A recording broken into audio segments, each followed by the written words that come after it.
So hello and welcome back to my YouTube channel guys. तो आज मैं आपको बताने वाला हूँ फुल प्रोसेस कि आप कैसे 2023 में अपनी जो बाइक है या गाड़ी है, मेरे पास बाइक थी तो बाइक का हमने इंश्योरेंस जो वो क्लेम किया था। हम कश्मीर ट्रिप पे गए हुए थे, आपने अगर हमारे प्रीवियस वीडियोस देखे होंगे हमारे चैनल पे। तो हम गए हुए थे कश्मीर घूमने के लिए। तो कश्मीर का ट्रिप तो हमारा काफ़ी अच्छा लगा रहा, लेकिन वापस जब आ रहे थे तो वापसी में हमारे साथ एडवेंचर हो गया नेक्स्ट लेवल का।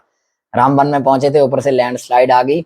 मैं आपको ये क्लिप दिखाता हूँ, आप पहले ये क्लिप देखो कि किस वजह से हमें। मैं पहले आपको बताता हूँ कि रामबन में हम पहुंचे थे, ऊपर से लैंडस्लाइड आ गई थी, पत्थर पड़े थे, हम बच गए, इसलिए वीडियो बना रहे हैं। तो हम बच गए, लेकिन बाइक पूरी तरह से टोटल लॉस में चली गई, तो मतलब हमने उसका क्लेम किया। लेकिन सबसे पहले आप ये क्लिप देखो, ये क्लिप देख के आपको पता चल जाएगा कि क्यों हमने इंश्योरेंस क्लेम किया।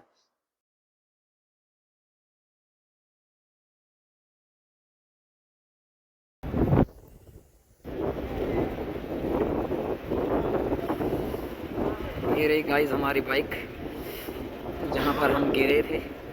बड़ी मुश्किल से हमारी जान बची है, लेकिन बाइक उतरी पड़ी हुई है, देख सकते हो अभी भी आप। जब हमारे साथ ये वाकया घटित हुआ, उसके बाद हम बाइक को चला के लेके आए। बाइक की हालत जो है वो बहुत ज़्यादा ख़राब हो चुकी थी। मैं आपको इस क्लिप में दिखाता हूँ कि अब बाइक की हालत कैसी थी।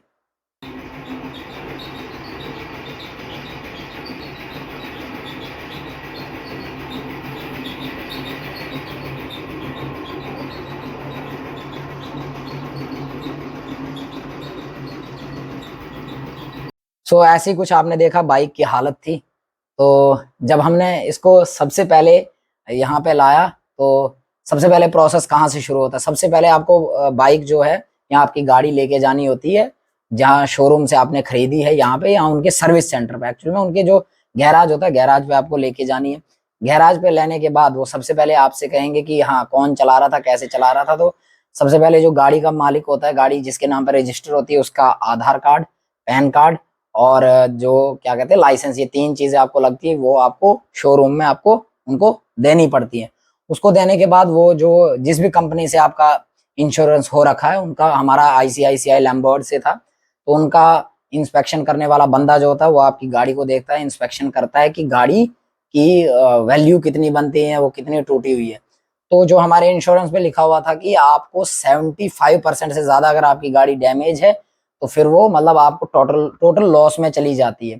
तो अगर उस गाड़ी की उस टाइम के हिसाब से जितनी वैल्यू बनती है, उस वैल्यू के हिसाब से आपको पैसा मिलता है। तो हमारी गाड़ी अभी 6 महीने पुरानी भी नहीं थी, तो एक यानी कि जिस डेट से आप खरीदते हैं उससे लेके अगले 6 महीने के बीच में अगर आप इंश्योरेंस क्लेम करते हैं, तो आपको अगर टोटल लॉस में गाड़ी जाती है तो आपको 5% वो कट कर देते हैं। बाकी आपको जो एक्स शोरूम प्राइस होती है गाड़ी की, उसमें से 5% कट हो जाता है, बाकी आपको आपके अकाउंट में क्रेडिट हो जाता। तो हमारी गाड़ी की जो एक्स शोरूम प्राइस थी वो 1,49,000 थी, तो अभी हमें 1,42,000 उसका मिल रहा है। तो वैसे ही होता है, जब आपकी गाड़ी अगर जिस डेट से ली है उससे अगर 1 साल की यानी कि 6 महीने से ऊपर चली गई है 1 साल के बीच में, तो फिर वो आपका 10% काटते हैं। 2 साल के बीच में तो 15%, 3 साल के बीच में तो 25%, और 3 से 5 साल के बीच में तो 50% उसकी वैल्यू कम हो जाती है। उस हिसाब से आपको पैसा मिल जाता है। तो हमारा अभी 6 महीने पुरानी भी नहीं थे, तो सिर्फ 5% कटा, बाकी 1,42,000 हमें मिला है। अब इसके आगे प्रोसेस कैसे शुरू होता है, जब आप गाड़ी को गैराज में लेके जाते हैं, उसके 2-3 दिन बाद उनका बंदा आता है, जिस भी कंपनी से आपने करा रखा है आपका इंश्योरेंस, वो आके उसको गाड़ी को देखेगा, इंस्पेक्शन करेगा, उसके बाद आपको कॉल आएगी कि हाँ आपकी गाड़ी इतनी ज्यादा डैमेज है। तो हमारी गाड़ी बहुत ज्यादा डैमेज थी, आपने देखा ही क्लिप में, मैं आपको फिर से दिखाता हूँ क्लिप में कि वो कितनी ज्यादा डैमेज थी।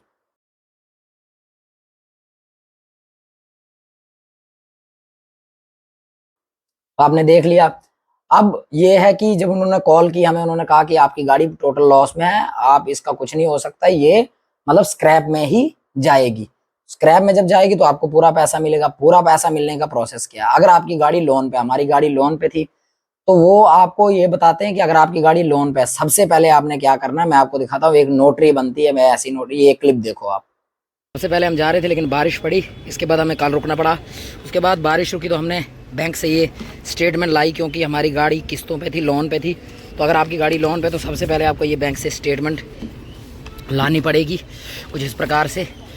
उसके बाद ये देख सकते हो आप, आपको एक नोटरी बनवानी पड़ेगी, ये देख सकते हो 3 से 4 पेजेस का है ये। जिसमें गाड़ी के ओनर का नाम वगैरह सारी चीज़ें इस पर मैंशन होती है, और जिसको आप ट्रांसफ़र कर रहे हो या दे रहे हो उसका नाम होता है। 600 से 800 रुपये की ये बनती है। स्टेटमेंट फ्री की आती है, बट ये नोटरी आपने बनवानी है। ये हमें 800 रुपये लगे, तो ये नोटरी आपने बनवानी है। इस पर पूरा मेंशन किया हुआ था कि किसके नाम की है, क्या है, ये पूरा बना हुआ होता है।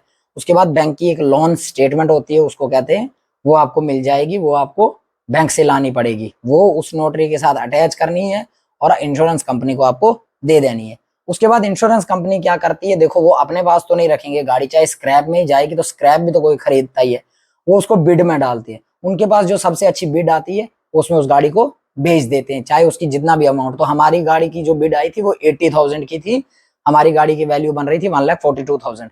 तो 80,000 वो बिड वाला बंदा देगा आपको, जिसने वो गाड़ी बिड पे उठाई है, खरीदी है। वो कंपनी नहीं देगी, वो बंदा आपको पर्सनली पैसे दे देगा। पूरे नहीं देगा, 10 या 15 हजार रुपए आपके रख लेगा, जैसा हमारे साथ भी हुआ। क्यों? क्योंकि वो जब आप गाड़ी उसको ट्रांसफर करोगे, फिर वो आपको वो पैसा 10-15 हजार रुपए उस टाइम पे दे देगा। वो गाड़ी उसके नाम पे ट्रांसफर होगी। तो आपको पहले मान लो हमारी गाड़ी 80,000 रुपए, तो हमें 60,000 रुपए उसने दे दिए, 20,000 अभी उसके पास है। जब हम गाड़ी ट्रांसफर करेंगे वो तब हमें कल या परसों में दे देगा। बाकी जो पैसा है उसके लिए आपको फिर से क्या कहते हैं, तो बैंक में जाना है।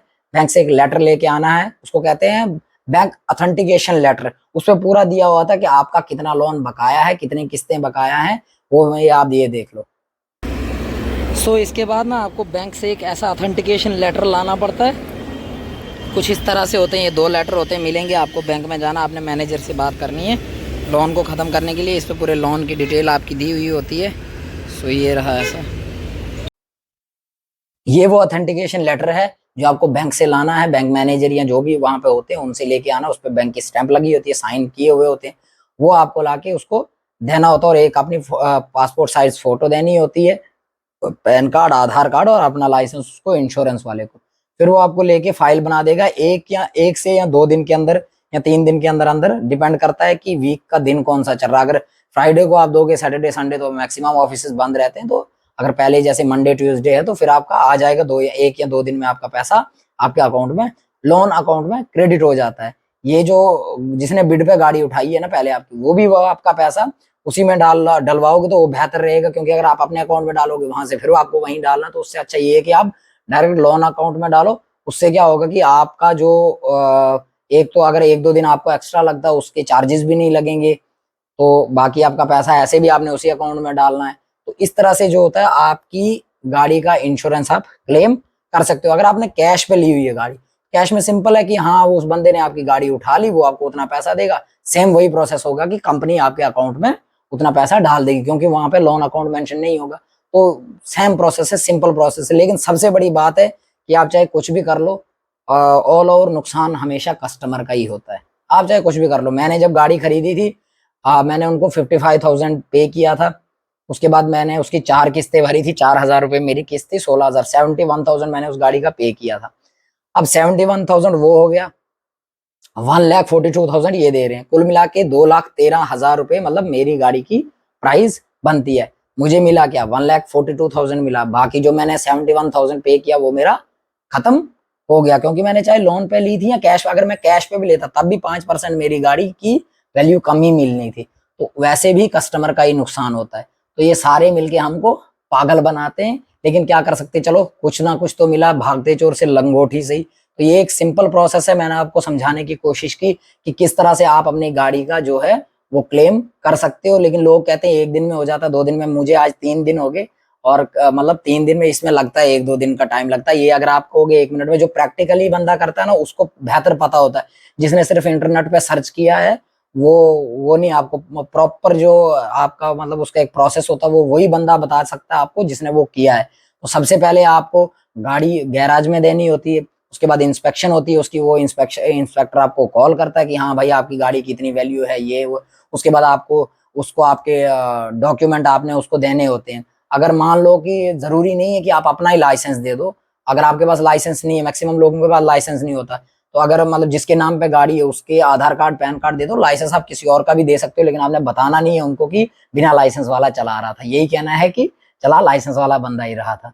तो सबसे पहले गाड़ी को गैराज में लेके जाओ, फिर वो इंस्पेक्शन करेंगे गाड़ी की, उसकी वैल्यू बनाएंगे, आपको कॉल करेंगे, फिर कॉल करके आपने आके नोटरी बनवानी है, बैंक से लोन स्टेटमेंट निकलवानी है, वो उनको देनी है। उसके बाद फिर आपने बैंक में फिर से वापस जाना है, फिर लोन बैंक में जाके आपने बैंक अथेंटिकेशन एक लेटर होता है वो बैंक से निकलवाना है, उस पर साइन वगैरह करवा के वो आपने लेके किसको देना है, अगर आपका लोन पे है गाड़ी तो। अगर आपकी लोन पे गाड़ी नहीं है तो आपको सिंपल नोटरी बनवानी है।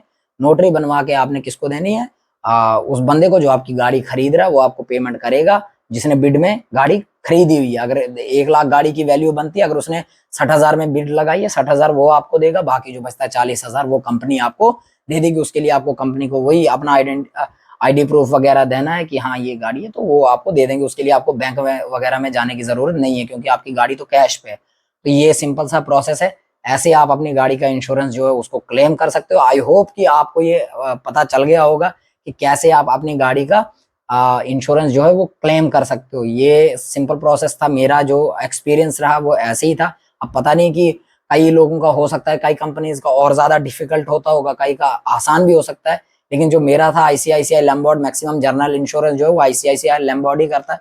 तो उनका प्रोसेस कुछ ऐसे ही रहता है, आपको 1 या 2 दिन भी लग सकते हैं इस प्रोसेस में। तो डिपेंड करता है कि जो उनका इंस्पेक्टर है या जो उनका बंदा आपसे बात कर रहा है वो कैसे आपके साथ नेगोशिएट करता है। सो ये मेरा एक्सपीरियंस था। आई होप कि आपको ये समझ आया होगा। So thank you for watching my video. So please like share and subscribe. तो मिलते हैं नेक्स्ट वीडियो में, तब तक के लिए जय हिंद।